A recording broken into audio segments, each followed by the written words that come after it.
wait a minute, if I'm not Dr. Sonja Olson, emergency veterinarian, who am I? What is my worth in the world? What am I contributing? I don't know what else to do. This is me.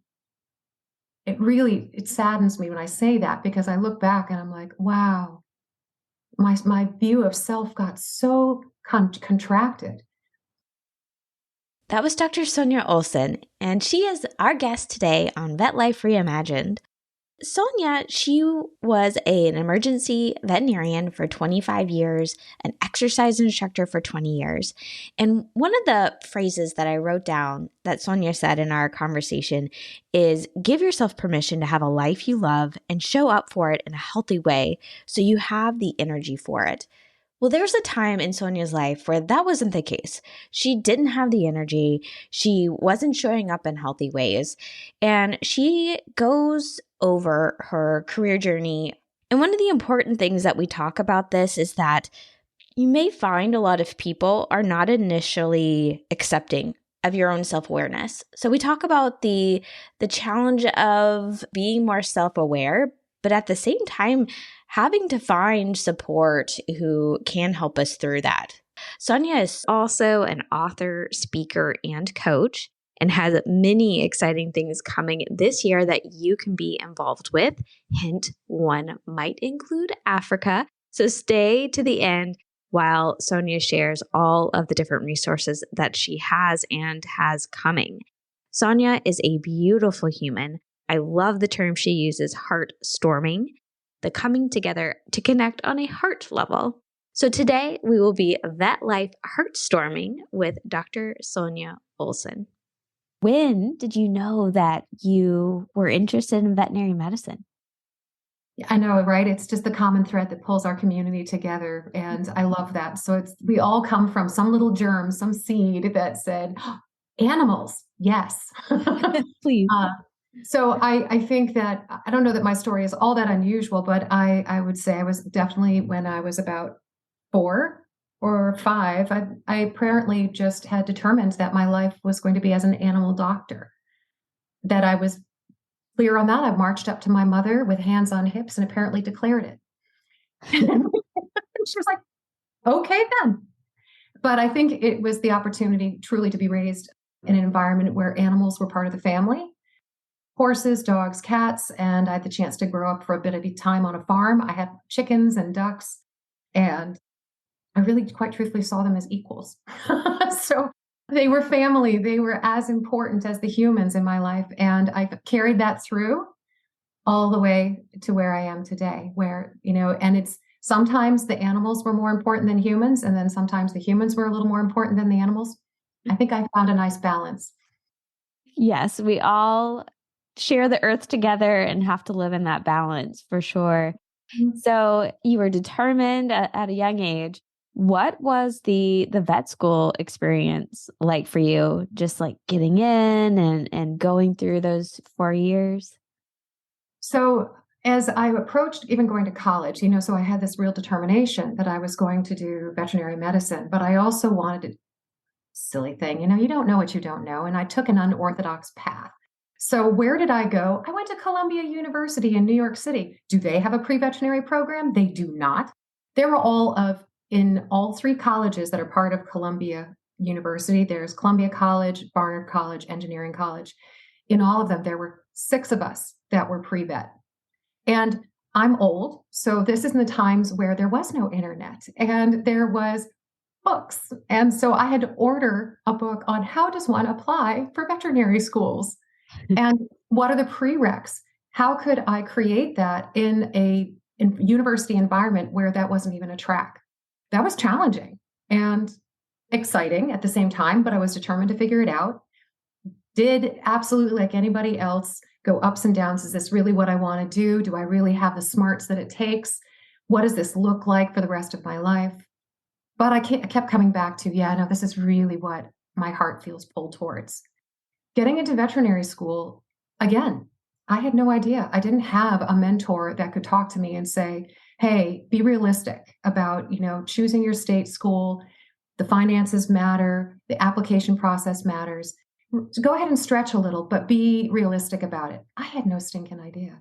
So I was really disappointed when I was declined from the out-of-state schools.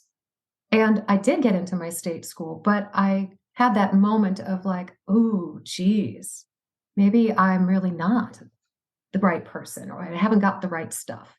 And then you go to vet school, right? And you're in the classroom, and we talk a little bit about, geez, these are the best of the best. These people have worked hard, they're smart, they're competitive.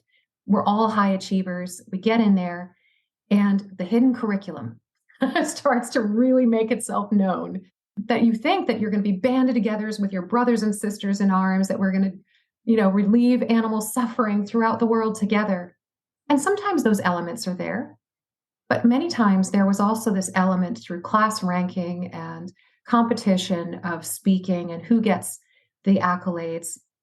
And that was true, that was there. And I think for us as individuals, we had to navigate, well, who am I in this conversation? How much energy am I going to put into that versus, I'm not going to worry so much about it. But I do feel like it's an important piece of the conditioning that we go through our training environments. I did go on to do an internship and then all the competition associated with that. And then you go into your practice environment. And that really, I think, is an important element and ingredient in who we are as a community today, large animal, small animal, zoo, industry. How much of that competition, how much of that stoicism and that perfectionism makes its way into those spaces and sabotages us as people and as teams. That's the conversation today, for sure. Mm-hmm. Do you still see some of those characteristics, those trends of competition and all the things you just talked about from vet school? Do you still see that going off into clinics and working in the world of veterinary medicine? It's gotten so much better. I really do feel like it has. I mean, throughout the course of my 20 plus years of being an emergency clinician and team lead and team member, I saw elements of real genuine collaboration. And man, that felt good. We used to, refer to it as feeling like you were part of a well-oiled machine where everybody is moving together towards a common purpose, and it felt good. And even if the outcome was not what we wanted or close to what we wanted, but the feeling that we had of trusting one another and of respect for each other's wisdom and strengths was exactly what we thrive on. And when it's not there, you can feel it too, where it feels like, boy, it just feels disjointed and we're all kind of stressing out in our own zones, making each other wrong, making ourselves wrong. So that can be present, and it can come like this, right? There can be moments where everybody really coalesces and it feels great. Other times it feels discombobulated. Patient rounding was a really common place, especially in teaching hospitals and training environments, where you really did bring some attention to creating the safety for confidence of asking questions and receiving feedback. I feel like we have a lot of great opportunity there to keep doing that better. Yeah. So how do we foster environments of growth, of learning, of safety, and of genuine collaboration, as opposed to feeling like it's not safe to show up as myself? Yes. And I think we bonded over Adam Grant. And I think he, in one of his books, pulled out a study that they did in medical school for human medicine. And he found that the most successful physicians were the ones that had the more collaborative nature with their classmates.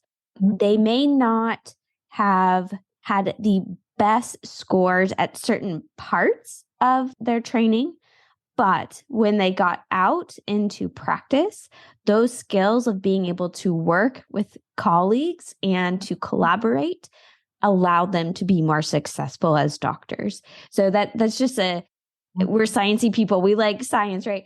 So that's just a great example of how those characteristics actually do help you in the future. So I like that one. I love that. And the other things that I think that calls forward, and we talk about being your authentic self, being in an environment and a culture that suits and serves and supports you, knowing what that looks and feels like and what it doesn't. Let those be learning lessons, and allowing ourselves to pivot and to change roles, places, teams, if that's what we need to do, and not making ourselves wrong about it.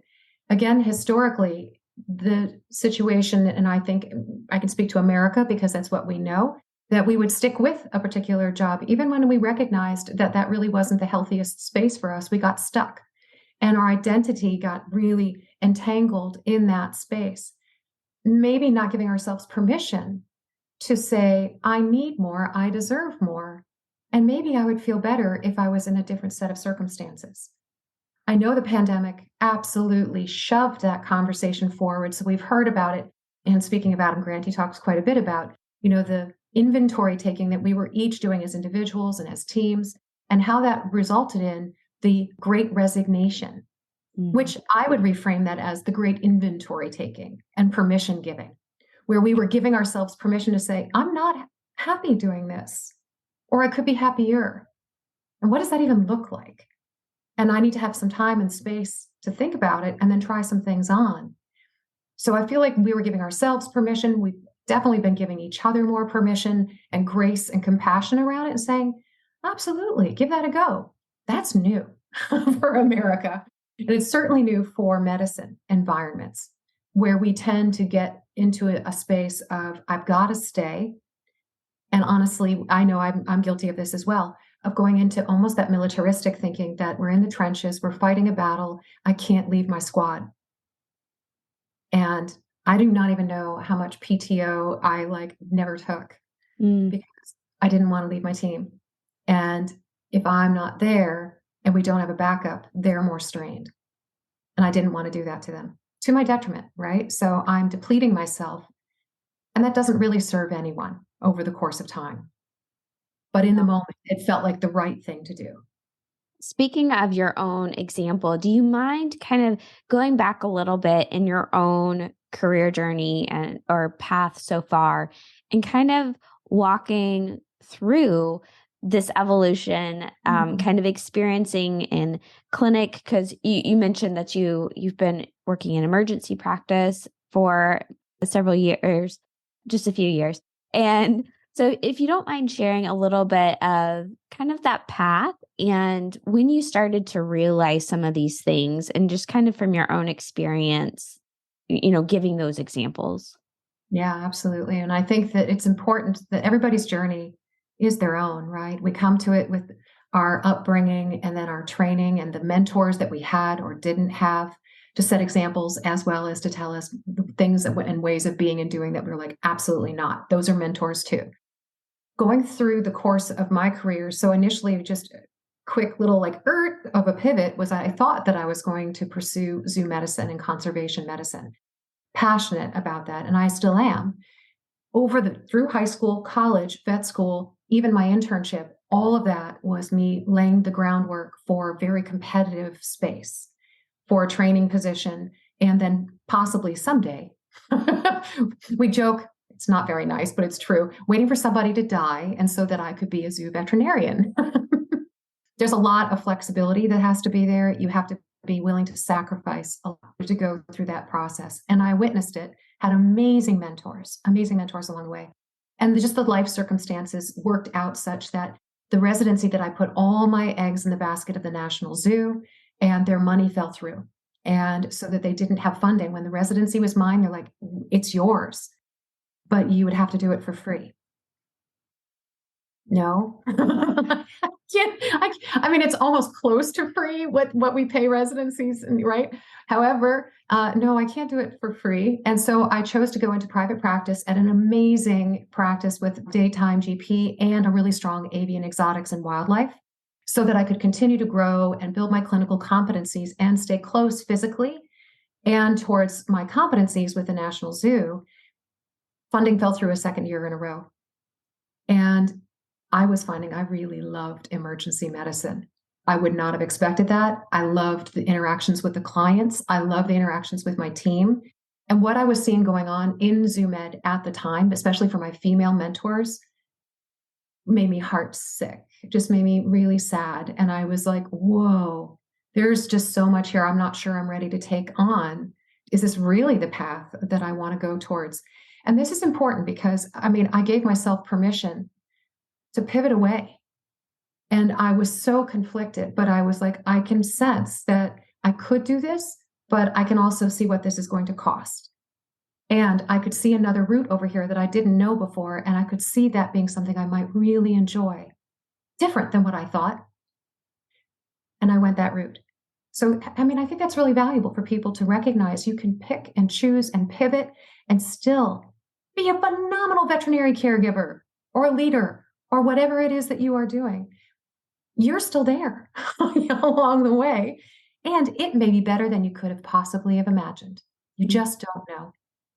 So down the road I went, and I found myself growing and wanting to be in a space of learning, yes, but also I'm a teacher at heart. I then sought the next incubator of a practice that was a teaching hospital that had formal internships and residencies and had a very strong avian exotics wildlife. And that was in Tampa, Florida. And it was the Florida veterinary specialist practice all the way back in 2003 when we were one little hospital there in Tampa. I loved it. I loved it. I felt fortified in every way. I was able to be in the leadership role, a teaching, mentoring role, and every day I was a student. And I was getting the opportunity to continue to contribute to avian exotics and conservation. And over the course of time, overnights take a toll. So as much energy as you might feel like you have and stamina, we are not superhuman. Our systems and structures were not meant to do overnights for 2 decades, but I did. And I fortified myself along the way by also being a fitness instructor, a yoga instructor. Those things helped me to move that stress out of my physical systems and to develop healthy coping strategies. And along the way, I know that helped me to do what I love to do in vet med longer. And I'm still human. So the systems and structures were like, time out, Olson. You're going to need to do this differently. And, it came down to, I was so, and again, entangled with my role as an emergency veterinarian that I really was fearful of, wait a minute, if I'm not Dr. Sonja Olson, emergency veterinarian, who am I? What is my worth in the world? What am I contributing? I don't know what else to do. This is me. It saddens me when I say that, because I look back and I'm like, wow, my view of self got so contracted, and my awareness of who I was outside of my work life wasn't clear to me. That's sad, and so I think, though, that is very common in our profession and caregiving professions at large. It's not just vet med, it's caregiving roles that we do that, where we focus and put everybody's needs before our own, and we get to a point of depletion and we wonder how we got there. So it was an opportunity for me to pivot. And along the way, I found that I really cared about the well-being of humans as well. I know what I went through with compassion fatigue and burnout, now that I was better able to identify it and name it. And I was looking at my colleagues going, whoa, the amount of suffering that is going on that people don't even know what to name it or how to mitigate it, that's not okay. We can do better. And I want to be a part of that. I want to be a part of the solution towards helping people feel better, do great veterinary care, and be in the profession as long as they want to be. Did you see it in yourself first, or do you think you saw it in other people? That's a really great question. I think that inevitably we see it outside of ourselves first. We don't know what this is. And it's hard to have those moments of self-awareness and reflection, that I also am in a space where I recognize emotionally it's taking more for me to regulate. I'm more irritable. I am shorter in my wick. I'm not communicating as effectively and as compassionately as I know I want to. I'm also getting to a place of doubting my worth, even as a doctor and as a caregiver. I started to doubt my skills and knowledge and my capacity to have positive impact. And I'm such an optimist by nature. So I saw it in others. And then when I saw that actually I was embodying some of it as well, and noticing that's just not me. That's not who I am. What's going on here? Scary and frustrating. It's like, wait a minute, I'm a doctor. I want to fix this. And it's not something you can fix all on your own. And it's not a fix. It's about finding your way towards healthier, better, more alive in the ways that make sense for you. And you also said you don't do it alone.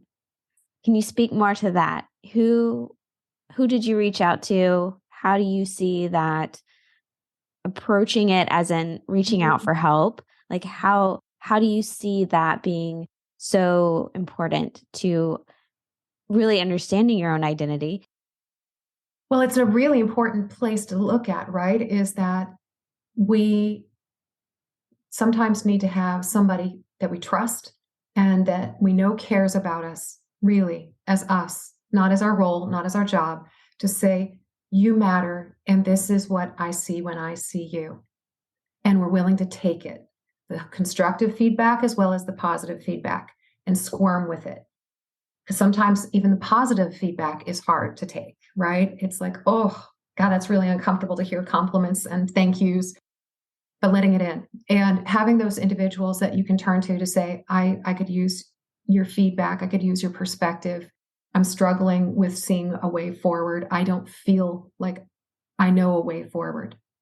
It's so vulnerable. So, I mean, it really is. And so you have to find a place of permission giving to yourself and finding those trusted spaces. So yes, I did have individuals in my life that I could turn to inside and outside of vet med that I could say, I'm not sure what's going on. I don't know what to do next. I feel lost and I'm scared and my body isn't going to keep being able to do this.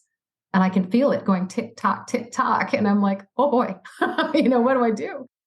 But one day, honestly, it came to my husband saying to me, and it was just kind of like a gong. It was like, is this job worth dying for? Whoa. Okay. I mean, here's this person who really genuinely cares about me and my life. And he was so concerned that he had to be that blunt with me to get me to pay attention. Other people have been a little bit more gentle and kind about bringing me towards it, but he knows me well enough to say, I've got to be blunt, and this is what you need to see. And there's more to you, and you have more worth in the world than you're doing. You matter to me, you matter to our animals, your family, your friends love you. I just think that that's just a space that we don't visit very much as caregivers, that knowing that we have greater worth in the world. I mean, it touches my heart. I can feel the tears are right there because it's just like it was yesterday. And I carry that forward where I feel like I'm inviting people to know their worth in the world and that they matter and that they are doing great things, really, and celebrate those great things and the things that you are helping to do with animals and with people. And also give yourself permission to have a life that you love and showing up for it in a healthy way where you have the energy for it. So that's the space that I was in. And it took time. It wasn't like it was insto presto pivot. It took some conversations, some strategizing, and ongoing permission giving that I started to talk about. I'm not okay. I'm going to have to step away. Boy, to have those conversations that started moving in closer and closer to my bosses, to my practice leaders, to my colleagues, I'm going to need to step away. The more that got closer and closer to my work role, the harder it was, the more vulnerable it felt. However, what I found was a mixture of reactions. So I don't want to say that everybody was like, of course, Sonja, we care about you. Of course, you should be well. I wish it was that across the board, but it was not. There was people recognizing it in themselves and keeping me at a safe distance, almost like I had something contagious. Like, we don't want that self-awareness. You keep that over there because I'm not ready for that. By the way, that goes on every day. I see it in our veterinary teams. Wow. It's a scary place to visit. I get it. And that self-awareness of like, whoa, maybe I'm not okay. And that it's okay to not be okay is where we need to bring in our community. And there were enough people around me that were saying, it's okay to not be okay. What does it look like for you to stay as part of the Blue Pearl family? How do we do it? Let's get creative.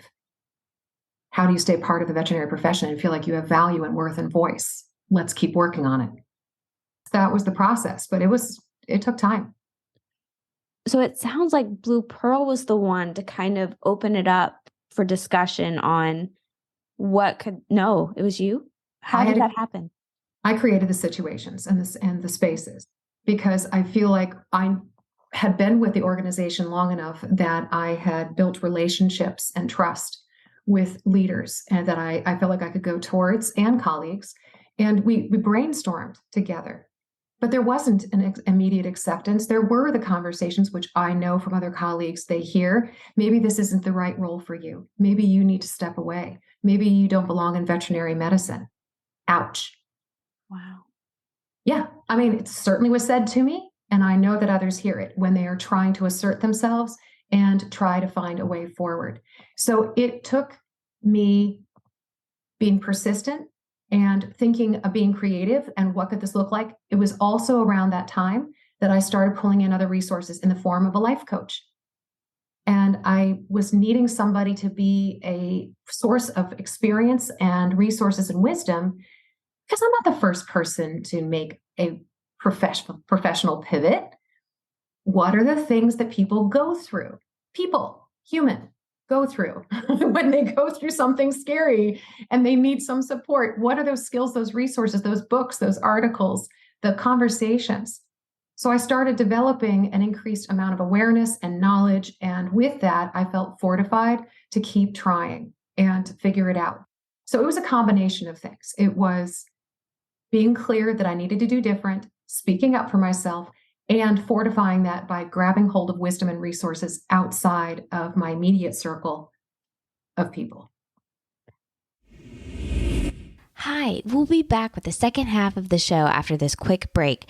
But first, I wanted to take a moment and thank you for listening to the Vet Life Reimagined podcast. If you're enjoying the show, the best way to support us is to leave a rating and review on your favorite podcast app. It really helps us to reach more listeners, and we really appreciate it.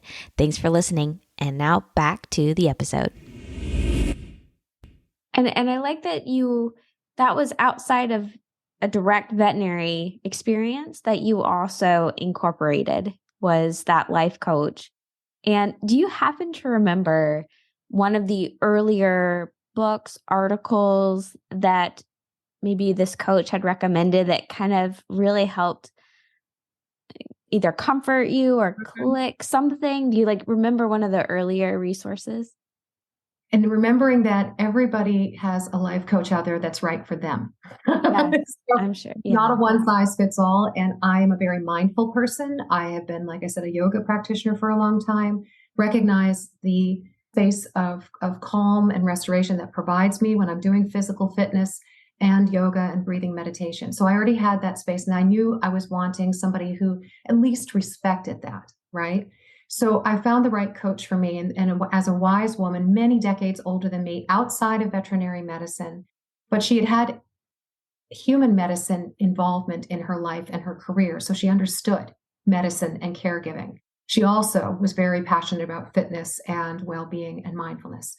And I would say the two books that she brought towards me early in our coaching career that I continue to recommend because I find them useful. Number one is The Passion Test by Janet Attwood.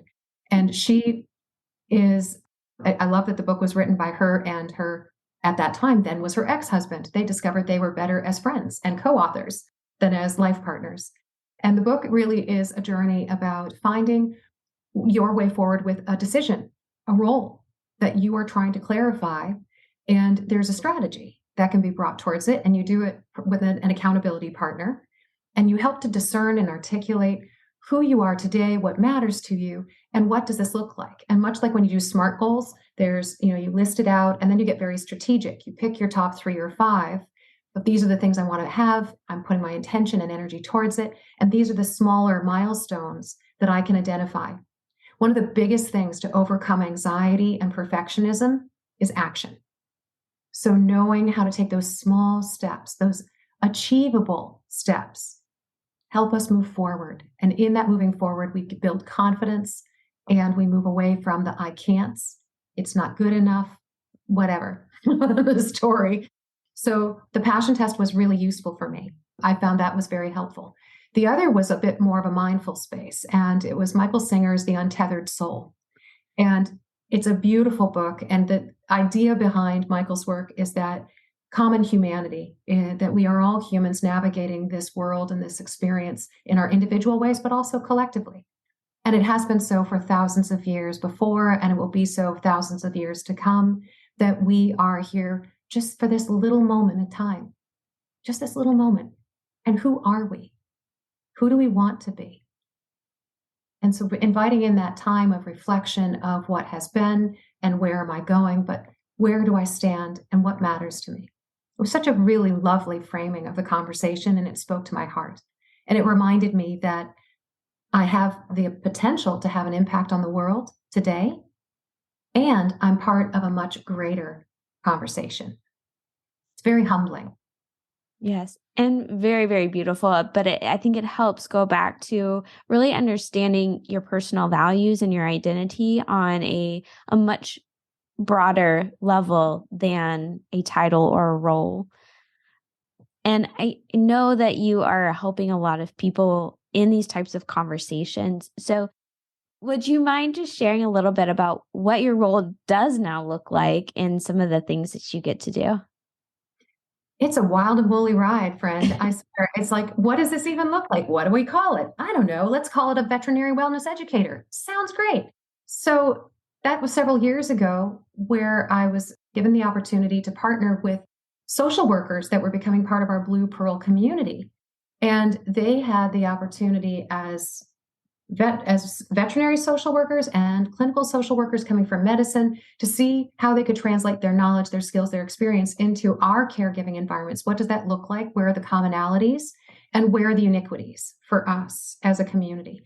And to hear things through their lens, as well as with all that I had been taking time to accrue as far as knowledge and understanding of what was going on for caregiving and how do we translate that to vet med, because at that time, that was around 2016, 2017, compassion, fatigue, and burnout was what we had as far as language.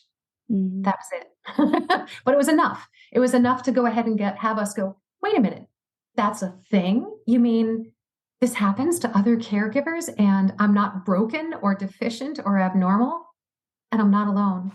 So normalizing the conversation, that was where it really began for our community. And for me to shift into the role of where I am today, which is this full-time peer supporter on a team of social workers within the Blue Pearl community. And together, it's been just, really taking time to assess what's needed. How do we bring resources and trainings forward that we can contribute to individual well-being? How do we contribute to conversations that are more compassionate and overall a culture that really looks at how do we decrease the stressors that impact us as caregivers so that we aren't ignoring the fact that there are things that we need to mitigate there. It's not just about doing yoga and taking bubble baths and buckle up, and you can handle this. It can't be just on the individual, but let's fortify the individuals. Let's fortify the teams and be looking at the greater construct. So rather than plopping the healthy fish into a toxic fish bowl, let's be putting some good air, purifiers in there, infusing some more oxygen, some nutrients that are good for the fish, some environmental enrichment. And so that little fish can thrive. So I think that's where I feel like we've been making efforts. It's been a journey of discovery. It doesn't nearly go fast enough for any of us. And of course, there's this thing called a pandemic that we just navigated for 3 years. Whoa. So I'm very, very relieved and grateful that our team was in place and ready to support however and wherever we could as we navigated that. Yeah, that was actually, I hope this sounds okay, but good timing that you were able to have, like you said, you were glad to have this team at least established and were able to dedicate that time to really help people through one of the craziest times that people living on this planet have experienced. And so for those who will be listening, what are some things that you have learned over this time working with social workers, really strategizing on making the better fishbowl, the better culture? What would be some pieces of advice or things that you have learned that could be helpful for other people in clinic who really want to make sure that they are building a really nice culture that supports this well-being and resiliency? Oh, there's so much, Megan. I mean, You wrote a whole book about it, I know. I do So have a book, but I think even since the writing of the book, I just narrated for the audible form of it. And as I was reading through it, Oh my gosh, the amount that I have learned and grown and the initiatives that have been born since then or have matured since then.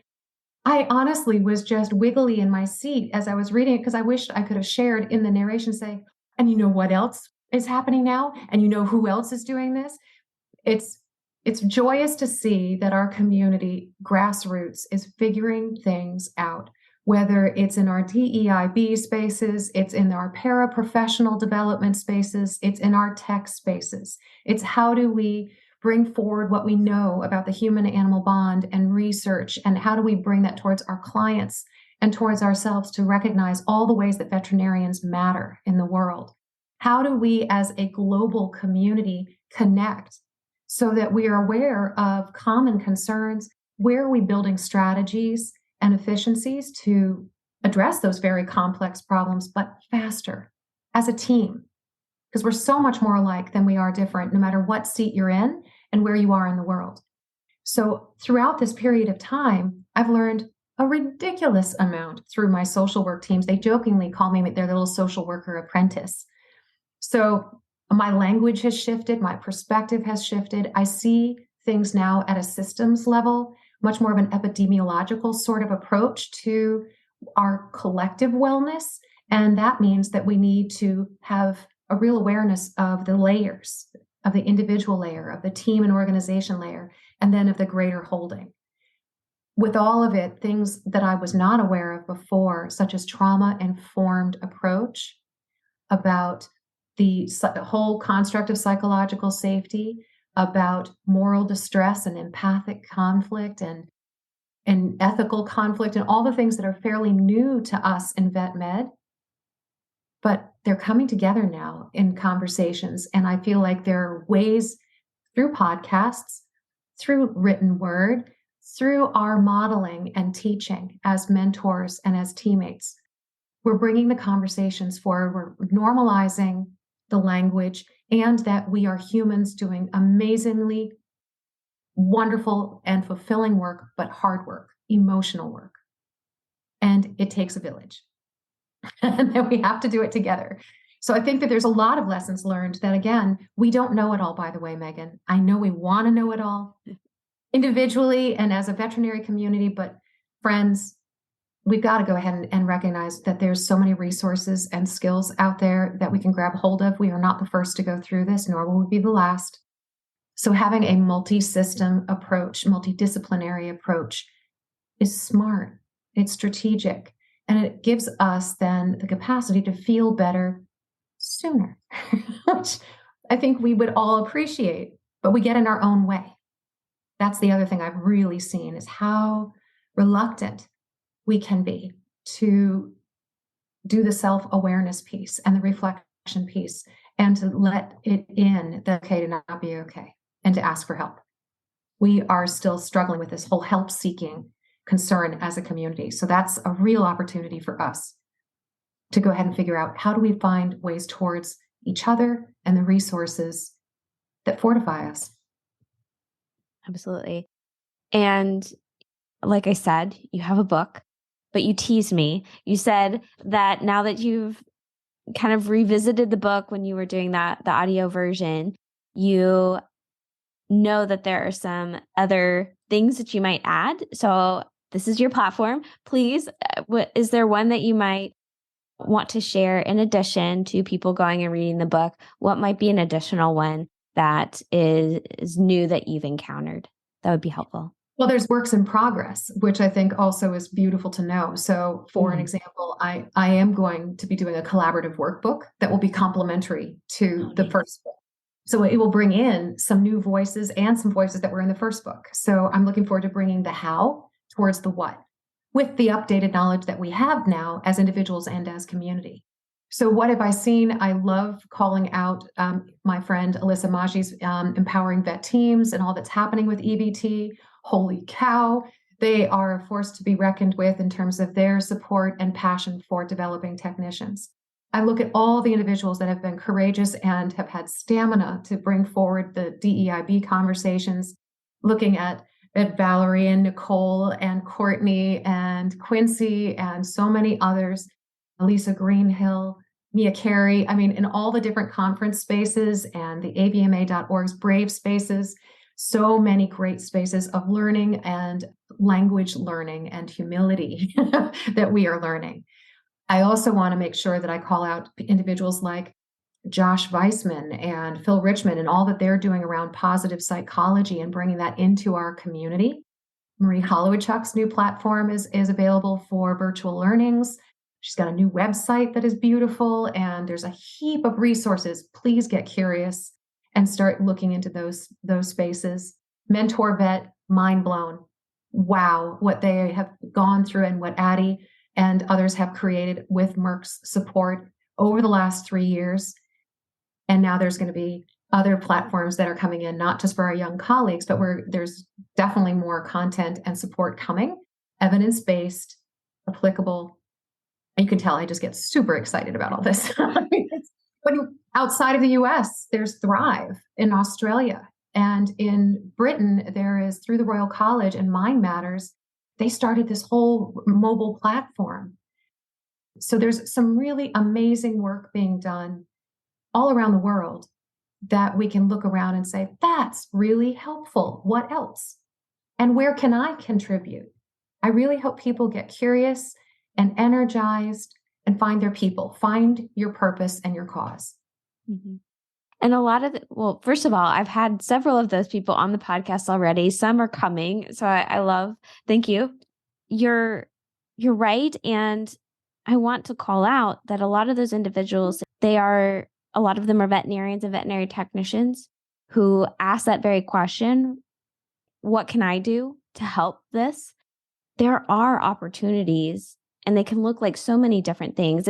I'm not saying you have to go start a company or, start a whole nother platform. No, but just to say that there are a lot of opportunities to just continue this momentum and take this profession that we all love, right? That's a lot of it is we're just very passionate about what we do.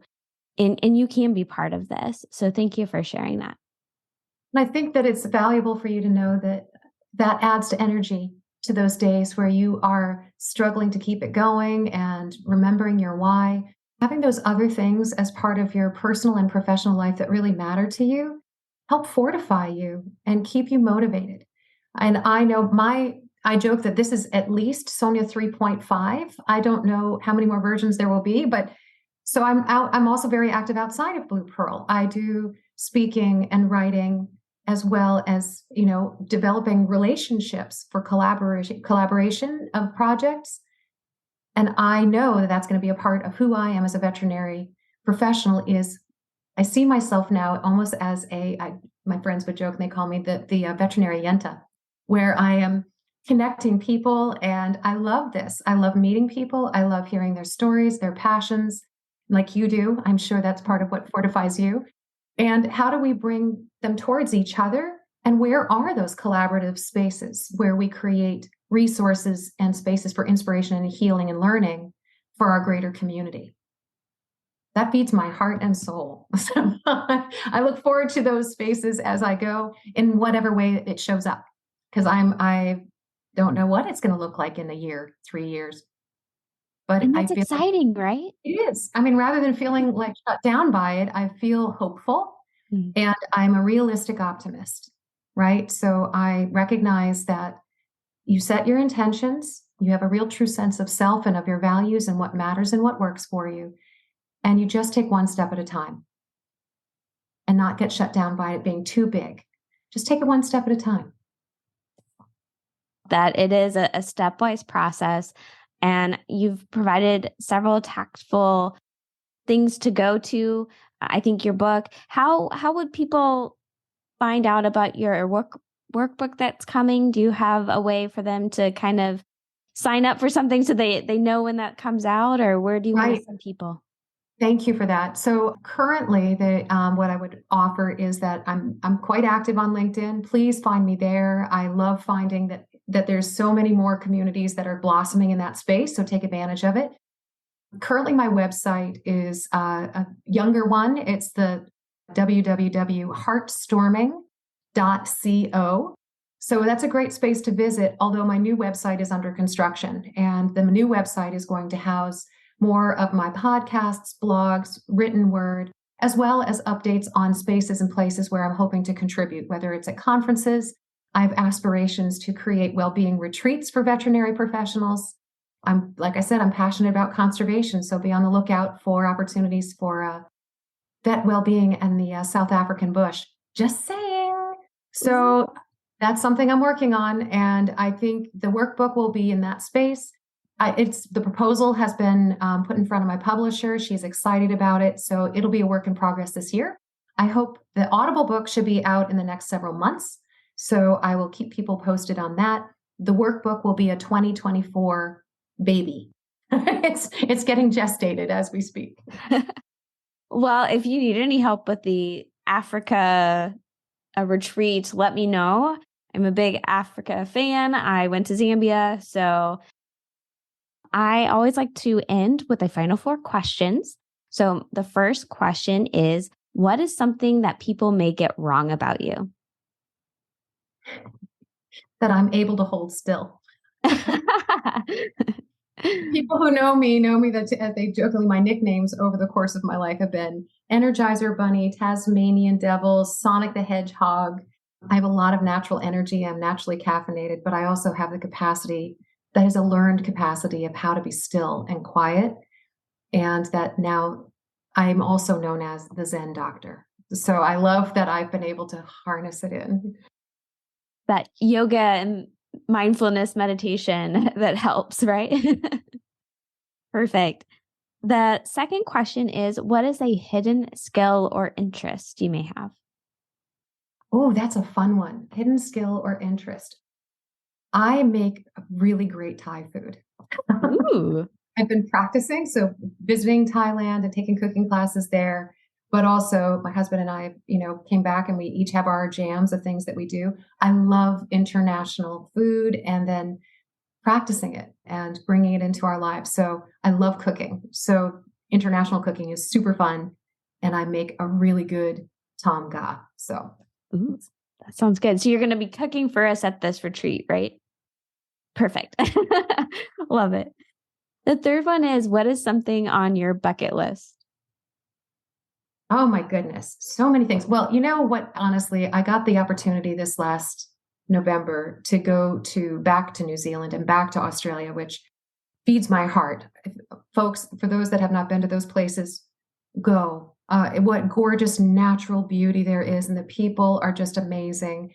But I was this close to Tasmania, which is one of the places that since I was a kid that I have always said, I'd like to visit Tasmania one day in my life, because they have animals and plants that exist nowhere else in the world. So I would like to go to Tasmania someday. Very nice. Love that. And finally, you are going to be an expert at gratitude. So what is something that you are most grateful for? Oh, the opportunity to connect in these ways, Megan. It's deeply meaningful to me. I mean, I think that the opportunity to meet friends that you just haven't met before. I think that we're a community of people that really are generous of spirit and we care. And I know that by forming connections and by fortifying conversations the way we are here, it's going to have a really big impact on us individually and on our industry. So I'm super grateful to be a part of the conversation, and I'm grateful to you for the platform to bring it. Thank you.